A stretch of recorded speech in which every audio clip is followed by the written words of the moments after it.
मैं प्रवीण अपनी इस वीडियो क्लास में आपका फिर से स्वागत करता हूं। हम व्यंजन संधि पढ़ रहे थे।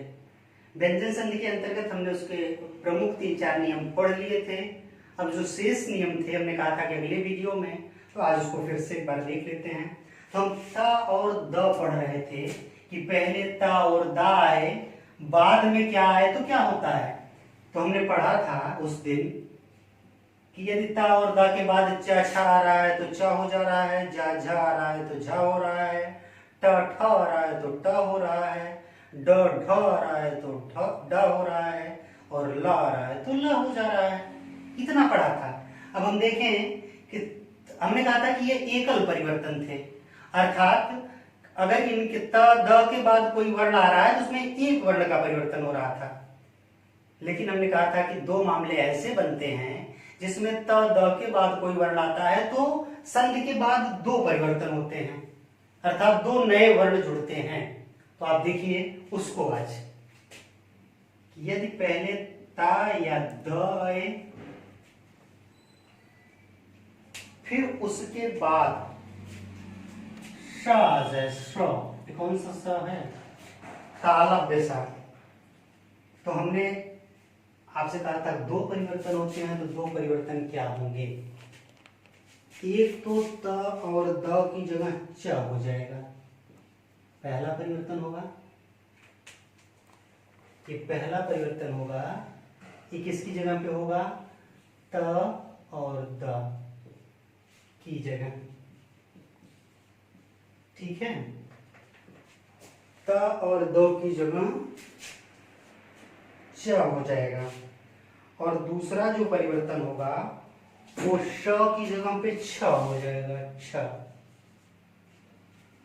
देखिए फिर से, यदि पहले ता और दा आए, बाद में सा आए, तो इस ता और दा की जगह पे च और स की जगह पे छ हो जाता है। बात समझ में आई। इसका उदाहरण भी अभी हम देखेंगे, लेकिन पहले दूसरा नियम भी इसी के साथ देख लें। यदि पहले त और द आए और बाद में ह आए, ह आपने पढ़ा था ना, उसमें व्यंजन है, तो क्या हो जाएगा, तो इस ता और द की जगह पे द रहेगा, तो द तो रहेगा ही, लेकिन त की जगह पे भी द हो जाएगा। द हो जाएगा कहाँ, इस त और द की जगह, और इस ह की जगह क्या हो जाएगा, ध। बात समझ में। ये है कि त और द के बाद स और ह अगर आ रहे हैं तो संधि के बाद दो वर्ण परिवर्तित होते हैं। एक तो त और द की जगह पे च या द कुछ होगा, और फिर स की जगह पे छ हो जाएगा, ह की जगह पे ध हो जाएगा। आप उदाहरण देखें, त और द के बाद अगर श आ रहा है तो देखिए, जैसे कि हम कहते हैं शत शास्त्र,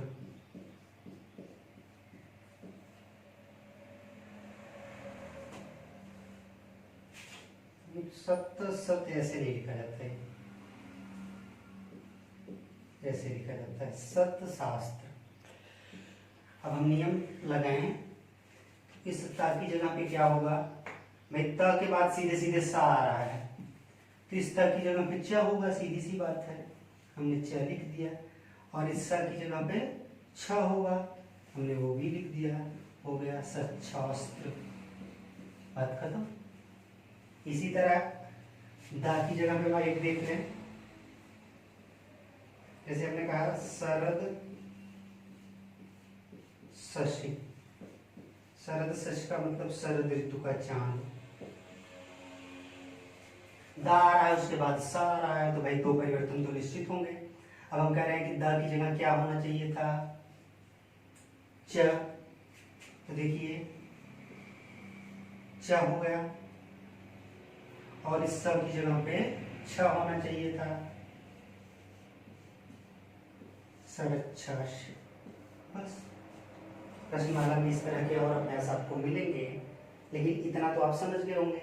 अब अगले वर्ण की तरफ चलते हैं कि ता और द के बाद यदि जैसे आपने लिखा उत्तधनहार, ता ता है, उसके बाद हा आ रहा है तो ता और दा की जगह पे दा होगा, इस ता की जगह पे दा सीधे सीधे हो जाएगा। और कह रहा है कि हा की जगह पे धा होगा तो उद्धार होता नहीं, हम इसको ऐसे भी लिखते हैं। ठीक, बात समझ में आई कि नहीं? और अगला एक उदाहरण और देख लीजिए।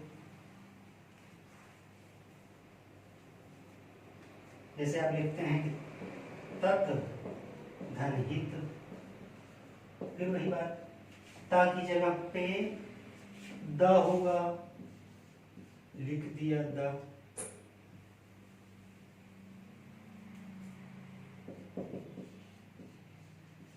और हित हा की जगह पे धा होगा, तद्धित तो ऐसे ही होगा, लेकिन हम जानते हैं कि जब कोई आधा वर्ण रहता है तो मात्रा उसके पहले लगती है, इसलिए हम लिखेंगे ऐसे तद्धित।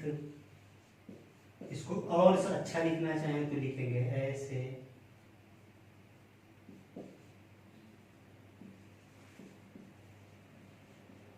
तद्धित। प्रत्यय पढ़ते समय हम जानेंगे कि कृदंत और तद्धित प्रत्यय क्या क्या होते हैं, कैसे होते हैं। अब देखिए हम अगले नियम की तरफ से, त द के बाद क्या क्या आता है तो कौन सा परिवर्तन होता है हमने देखा। फिर अब हम देखते हैं कि और क्या हो। अगला नियम व्यंजन संधि में देख लेते हैं। आज के लिए तीसरा है, बाकी वैसा जो हो आप जानते होंगे। अब हम देखें कि अगर पहले कोई स्वर आए, कोई भी, अर्थात जो पूर्व पद है उसके अंत में कोई भी स्वर आए, एक बात। दूसरी बात है कि उस स्वर के बाद इस पद में छ आ जाए पहले, अर्थात पहला पद हो तो कोई भी स्वर आ जाए और दूसरे पद में जो जुड़ रहा है चा छा आ जाए, तो इस छ के स्थान पे, इस छ की जगह आप ध्यान दीजिएगा, आधा च और छ हो जाता है। ये कहाँ होगा? इस छ के स्थान पे, छ के स्थान पर। आप समझिए फिर से, यदि पहले कोई भी स्वर हो, पहले पद के अंत में कोई भी स्वर हो और बाद वाले पद के प्रारंभ में छ हो, तो इस छ की जगह पे च, आधा च और छ हो जाता है। बात समझ में आई? फिर से देख लीजिए कि पहले कोई भी स्वर हो, बाद में छ हो, तो छ की जगह पे छ हो जाता है। अब अगला देख लीजिए इसी में, अच्छा इसका उदाहरण भी देख लीजिए इसी समय, क्योंकि ये अलग है। जैसे हमने कहा कि कोई भी स्वर हो, आप लिखते हैं अनुधनच्छेद,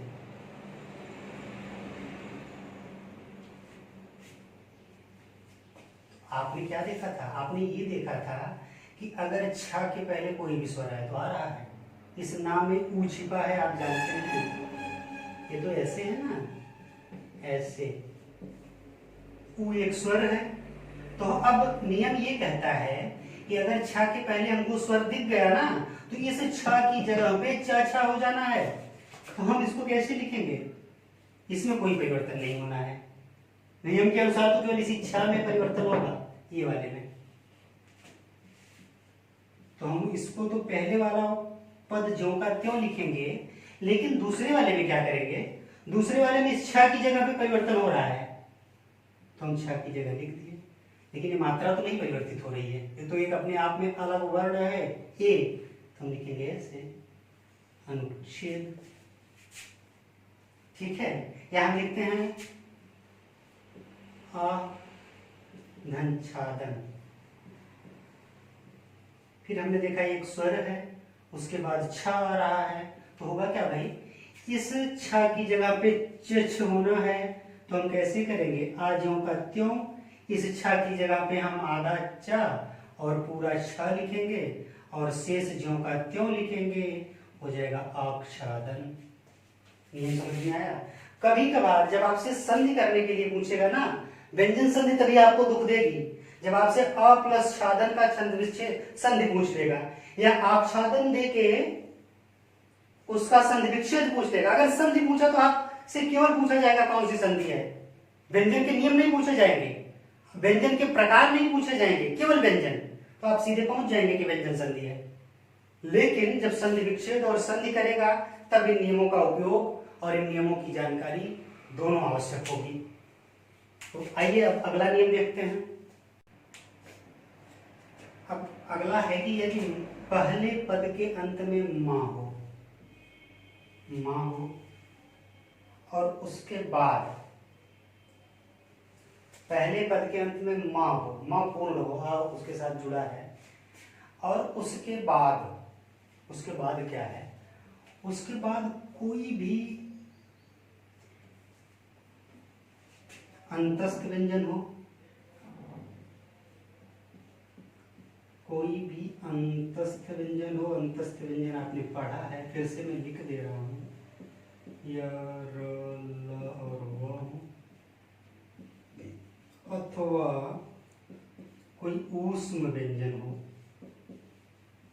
ऊष्म व्यंजन भी आपने पढ़ा था, श, ह्र, स और ह, जिसको आप फ्लो में श का श पढ़ डालते हैं, ये हो तो क्या हो जाएगा, तो इस म की जगह पे अनुस्वार हो जाएगा। क्या हो जाएगा, मां की जगह पे अनुस्वार हो जाएगा। ठीक है, इस संधि का सूक्त होता है मो अनुस्वारा। वो जानने की जरूरत हमको आपको नहीं है सामान्य हिंदी के दृष्टिकोण से। हम आइए इसका उदाहरण समझें। पहले एक बार फिर से देख लीजिए कि यदि पहले मां आ रहा है, उसके बाद कोई अंतस्थ व्यंजन अर्थात या रा ला वा में से कुछ आ रहा है, या स ख श ह में से कुछ आ रहा है, तो मां की जगह पे अनुस्वार हो जा रहा है। बस इतनी सी बात है। आप देखें, जैसे आपने लिखा कि सम धन योग, आप पढ़ते हैं तो क्या हो जाएगा भाई, हमने कहा कि मां के बाद कोई भी अंतस्थ व्यंजन या तो आ रहा है, या रा ला वा में से कुछ आ रहा है, या आ गया, तो मां की जगह पे अनुस्वार होगा। हम इसको ऐसे लिखते हैं ना, अनुस्वार लगा दिया आपने, संयोग। अनुस्वार पढ़ते समय आपने अनुस्वार का चिन्ह पढ़ा था, यही होता है। ठीक है, हमने बताया था कि ओ औ के साथ ऐसा होता है और अ के साथ चंद्रबिंदु होता है, यही होता है। ठीक, संयोग ऐसे आप पढ़ते हैं, सम धन लाभ। भाई इस मां की जगह क्या हो रहा है, ला आ रहा है, तो मां की जगह क्या हो रहा है, अनुस्वार, संलाप। बात समझ में आ गई होगी। इसी तरह एक आध उदाहरण आप चाहे तो इस ऊष्म व्यंजन का भी देख लें, सम धन सार। क्या करेंगे भाई, मां के बाद कोई वर्ण आ रहा है, ऊष्म वाला श आ रहा है, तो मां की जगह पे अनुसार होगा। हम लिखते नहीं है संसार, ये है नियम। अगला देखिए कि यदि पहले फिर से यही मां आ रहा है, मां भाई चाहे वो आधा है चाहे पूरा है, बस याद रखिएगा कि मां आ रहा है, और मां के बाद जरूरी थोड़ा है कि अंतस्थ या उसमें व्यंजन है, कुछ भी आ सकता है। तो इसलिए हम कहते हैं कि मां के बाद अगर कोई और स्वर आ रहा है, सॉरी कोई भी और अक्षर आ रहा है, कोई भी वर्ण, स्वर नहीं, स्वर व्यंजन कुछ भी हो, अगर अंतस्थ और ऊष्म आ रहा है तो अनुस्वार हो गया, तय है। लेकिन अगर मां के बाद कोई भी वर्ण आ रहा है, तब हम अपने विकल्प में जाएंगे और देखेंगे कि वहां अनुस्वार हो रहा है या फिर उसी वर्ण का अनुनासिक हो रहा है। अनुनासिक का मतलब हमने आपको बताया था कि प्रत्येक वर्ग का पांचवा अक्षर नाक से बोला जाता है, इसीलिए उसको अनुनासिक कहते हैं। तो मां पहले आ जाए, उसके बाद कोई भी अक्षर आए, तो इस मां की जगह पे ना या तो अनुस्वार हो जाएगा या उसी वर्ण का, अनुनासिक अक्षर का मतलब उसी वर्ग का पांचवा अक्षर हो जाएगा। अनुनासिक तो वही होता है ना, तो परिवर्तन क्या होगा कि अनुस्वार या अनुनासिक हो जाएगा। तो हम करेंगे क्या, हम उत्तर में विकल्प देखेंगे।